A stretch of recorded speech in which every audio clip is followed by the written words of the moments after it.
आणि दुसरा विषय जो आहे तो सध्या औरंगजेबाच्या कब्रस्थानावरून मोठा वाद सुरू आहे. मला असं वाटतं की याला 500-600 वर्ष होऊन गेलेली आहे. या 500 औरंगजेबाबद्दल कुणाला प्रेम असण्याचं कारण अजिबात नाही आहे. इथल्या मुस्लिमांना माझं आव्हान आहे की आपली औलाद ही औरंगजेबाची नाही. आपण मुस्लिम आहात ते पूर्वी सगळे हिंदू असणारी मुस्लिम आहात आणि औरंगजेबाशी आणि मोगलांशी आपला काही तसा संबंध नाही आहे. त्यामुळे मोगलांना इथं गाडलेलं गेलं आहे. छत्रपती शिवाजी महाराजांनी मोगलांच्या बरोबर मोठा संघर्ष केलेला आहे आणि त्यामुळंच आपल्याला खरी आझादी मिळालेली आहे. आणि म्हणून छत्रपती संभाजी महाराजांनी तर एक जबरदस्त अशा पद्धतीचं कर्तृत्व केलेलं आहे. मी कुणासमोर मान झुकवणार नाही, औरंगजेबाच्या धमक्याला घालणार नाही, अशी ताटर भूमिका घेणाऱ्या छत्रपती संभाजीराजांचा क्रूरपणे हत्या केलेली आहे. आणि आपल्याला माहीत आहे की भीमा कोरेगाव हे पुणे जिल्ह्यामध्ये आहे. त्या ठिकाणी वडू नावाचं एक गाव आहे. त्या वडू गावामध्ये एक गोविंद महार होता. एवढ्याला औरंगजेब यांनी छत्रपती संभाजीराजांवरती हल्ला करून त्यांच्या अंगाचे चलबिचल झालेली होती अंग. तर गोविंद महार नावाचा पैलवान होता आमचा आणि त्यांनी जाऊन ते सगळी बॉडी जी होती ती अस्ताव्यस्त झालेली ती बरोबर केली आणि त्यानंतर त्या वडू गावामध्ये त्यांचा अंत्यविधी झाला होता. त्या ठिकाणी संभाजी महाराजांचा पुतळा स्मारक तिथं आहे. तर आपली मागणी अशी आहे की आता विनाकारण हा विषय उकरून काढू. मला वाटतं हा काय हिंदू मुस्लिमांचा विषय अजिबात नाही आहे. औरंगजेब चांगला ॲडमिनिस्ट्रेटर होता असं म्हणणं अत्यंत चुकीचं आहे. औरंगजेब क्रूर होता, औरंगजेब हरामखोर होता, परंतु त्याची कबर जी आहे ती त्याला इथं आम्ही गाडलेलं आहे. या सगळ्या मोगलांना इथून आम्ही हाकलून लावलेलं आहे. याची एक स्मृती असावी किंवा म्हणून आता मला असं वाटतं की एवढ्या दिवसामध्ये काही मागणी झाली नाही. छावा चित्रपट पाहिल्यानंतर लोकांनी ज्या वेळेला हे चित्रपट पाहिलं की औरंगजेबाने कशी त्यांची हत्या केलेली आहे, त्यामुळं लोकांच्या भावना भडकल्या. साहजिक आहे, भावना भडकल्या, त्यामध्ये चुकीचं अजिबात नाही आहे. पण ती कबर हटवा या मागणीला आमचा पाठिंबा नाही. आमचं म्हणणं असं आहे की तिथं कबर जी आहे ती असावी. पण छत्रपती संभाजीराजांचं मोठं स्मारक जे आहे जे संगमेश्वरला सरकारने अनाऊन्स केलेलं आहे तिकडे करावं.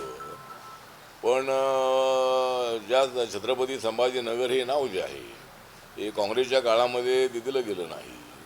माननीय उद्धव ठाकरे मुख्यमंत्री असताना त्यांनासुद्धा हा निर्णय घेता आला नाही.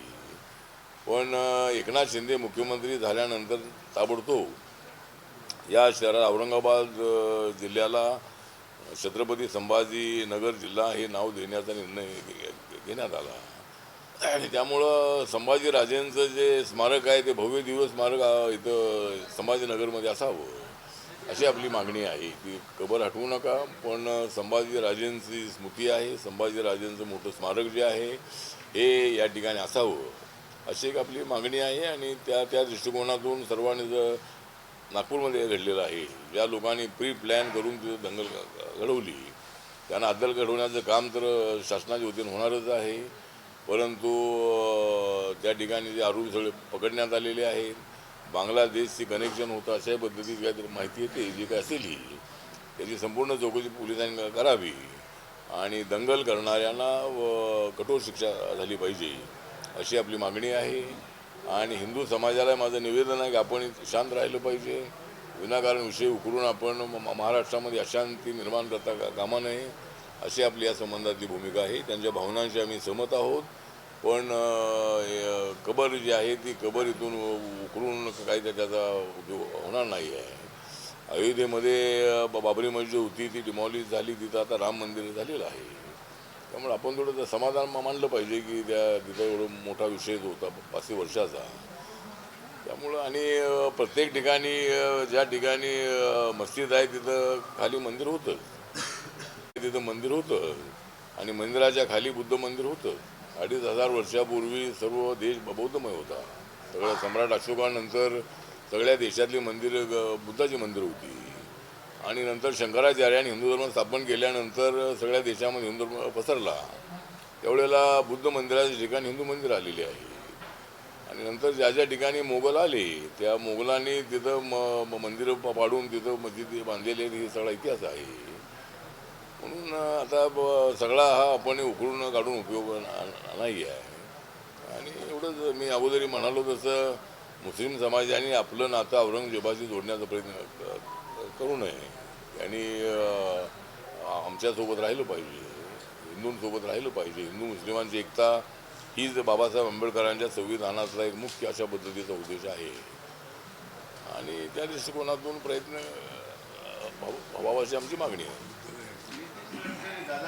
भारतीय जनता पार्टीच्या भूमिकेच्या विरोधात आहे. तुमचा सहयोगी पक्ष आहे भाजप. कोणती कबर काढण्याच्या संदर्भात म्हणजे भाजपचं तर म्हणणं नाही, कोणाची नाही. भारतीय जनता पार्टीचा काय मला भारतीय जनता पार्टीची भूमिका असेल, पण माझा पक्ष हा वेगळा पक्ष आहे. मी NDAमध्ये आहे आणि नॅशनल डेमोक्रेटिक अलायन्समध्ये अनेक पक्ष आहेत, त्यांची भूमिका वेगवेगळी असते. त्यामुळं कबर काढण्याची काय भाजपची भूमिका असं काय दिसत नाही. विश्व हिंदू परिषद आणि बजरंग दलांनी मोर्चे काढली होती. हां, ते बोलले असतील, पण माझी भूमिका आहे, माझा पक्ष आहे. औरंगजेबाच्या कबरीवरून राज्यात 2 जाती तेढ निर्माण झाले.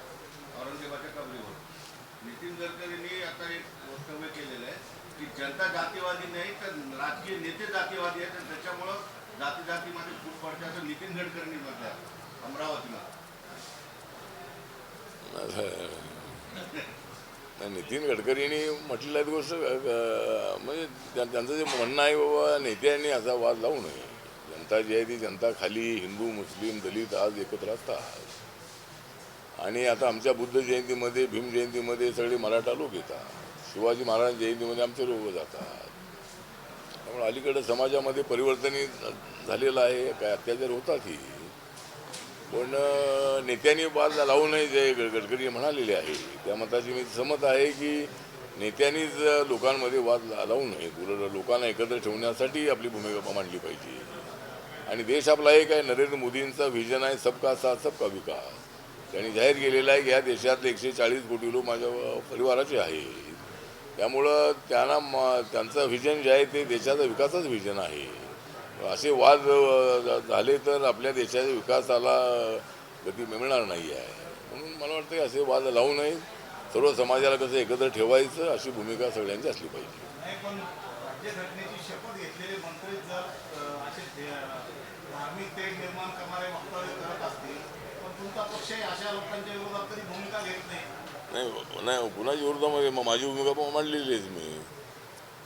माझी भूमिका माझ्या पक्षाची मांडलेलीच आहे. अशी तेढ निर्माण करू नये आणि या इथल्या विषयावरती माझी भूमिका मी मांडलेली आहे. कुणाच्या विरोधात बोलण्याचा विषय नाही आहे. माझी भूमिका मी स्पष्टपणे मांडलेली आहे. माझा पक्ष स्वतंत्र आहे, माझा पक्ष इंडिपेंडंट आहे. मी जरी NDAमध्ये असलोही तरी माझा आणि निळाचा झेंडा आहे. आता बोलत ते सगळे आता ते त्यांनी बोलू नये तसं त्यांनी नाही त्यांनी बोलू नये तर आणि काय सांगणार त्यांना. शपथ जशी घेतलेली आहे आमदार होताना, खासदार होताना, मंत्री होताना, ती शपथ लक्षामध्ये ठेवावी आणि भूमिका सगळ्यांनी मांडावी. सगळ्यांनी समाज तोडण्याची भूमिका असू नये. नाही, मी असं म्हणालो. काल मी होतो महाडमध्ये. तिथं पत्रकारांनी विचारल्यानंतर मी तर सांगितलं की बाबा तिथं शिवसेना जी आहे ती शिवसेना आणि राष्ट्रवादी काँग्रेस या दोघांमध्ये वाद आहे की त्या ठिकाणं पालकमंत्री कोण करायचा. तर मी म्हटलं जर हा वाद मिटवायचा असेल तर एकच मार्ग आहे की RPIला एक मंत्रिपद द्या आणि RPIचा त्या ठिकाणी पालकमंत्री करा असं आपण सुचवलेलं आहे. जर मंत्री काही केलं तर.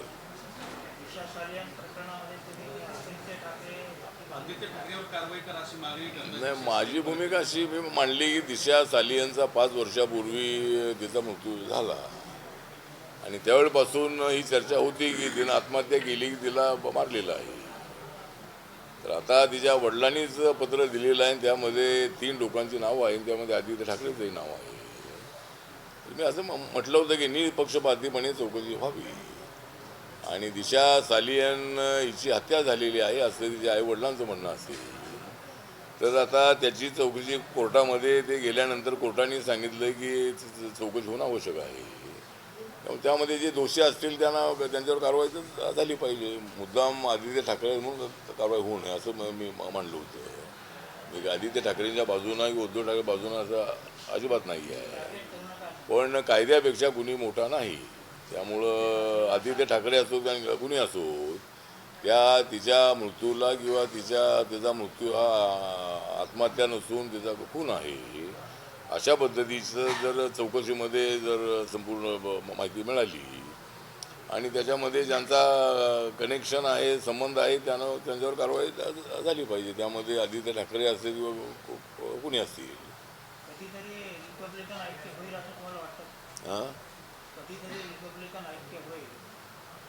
आता रिपब्लिकन आता मी प्रयत्न करून थकलो, तू प्रयत्न कर आता. म्हणजे रिपब्लिकन पक्षाच्या ऐक्यासाठी आता ऐक्याचं असं आहे की ऐक्य व्हावं ही जनतेची प्रामाणिक इच्छा आहे. पण फक्त इच्छा असून काय उपयोग नाही. जोपर्यंत बाळासाहेब आंबेडकर हे ऐक्यासाठी पॉझिटिव्ह होत नाही तोपर्यंत ऐक्य होणं अशक्य आहे. आणि मी अनेक वेळेला प्रयत्न केलेला आहे. त्यामुळे मी जर मानलं की अनेक वेळेला बाळासाहेबांनी अध्यक्ष व्हावं, मी दुसरं कुठलंही पद घ्यायला तयार आहे. तर ऐक्य झालं तर समाजाचा फायदा आहे. सामाजिक न्यायाचा जो फंड आहे, निधी आहे, तो इतर योजनांना वळवण्यात येतो.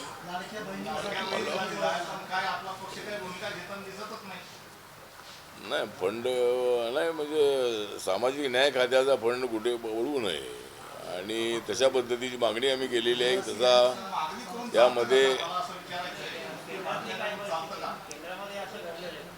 नाही, केंद्रामध्ये असं घडलेलं नाही, तर राज्यामध्ये घडलेलं आहे. केंद्रामध्ये अजिबात फंड इकडे तिकडे जात नाही.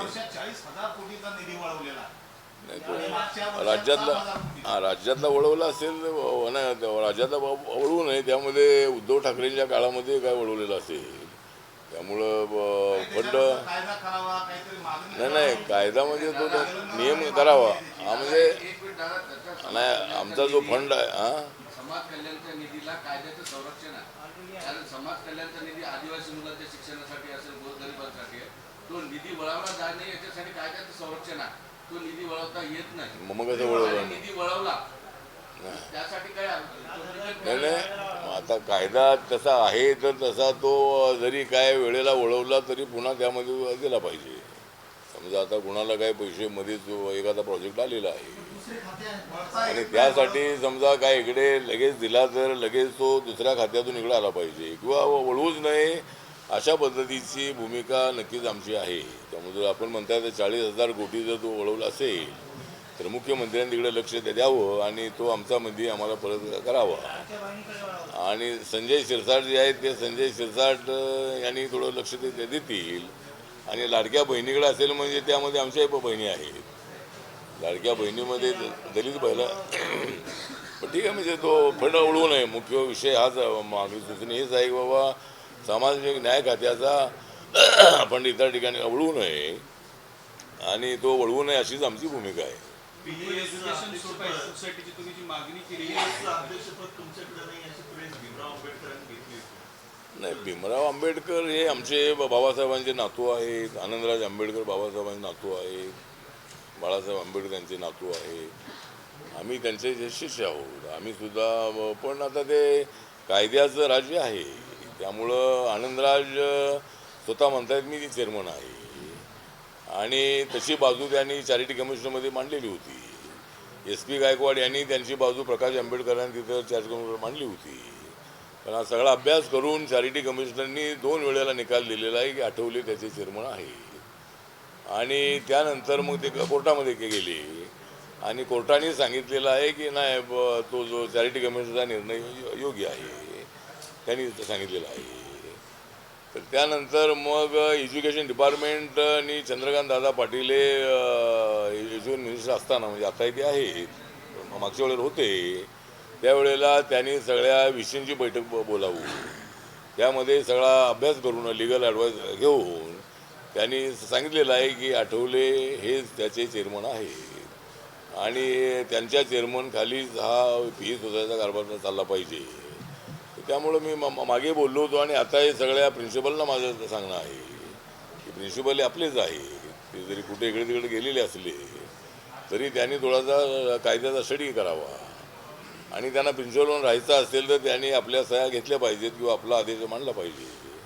जे आपला आदेश मांडणार नाही त्यांना बदलून तिथं दुसऱ्याची नेमणूक करावी लागेल.